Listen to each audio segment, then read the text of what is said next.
परमेय और अपरमेय संख्याओं को अगर देखा जाए, देखिए परमेय जो संख्याएं होती हैं जिन्हें p बटे q के रूप में लिख सकते हैं यहाँ पर, लेकिन q का मान 0 यानी q का मान 0 नहीं होना चाहिए। यानी हर वाली जो संख्या है अगर वह 0 दी गई हो तो ऐसी संख्याएं परमेय संख्याएं नहीं कहलाती है।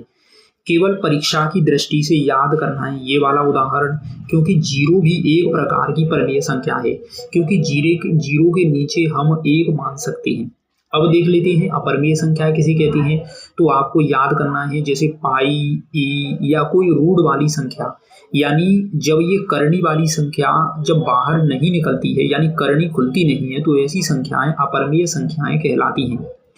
एक और अगर उदाहरण देखते हैं कि 2.45, 6, 37 और लगातार यह अनंत तक जाए यानी अशांत। अशांत मतलब ऐसा दशमलव जो रुके नहीं, और अनावर्ती मतलब ऐसा दशमलव जो यहाँ पर एक जैसे अंक न दिए गए हो, जैसे 4, 4, 4, 4 अगर दिए जाते तो वह एक प्रकार की परमेय संख्या कहलाती।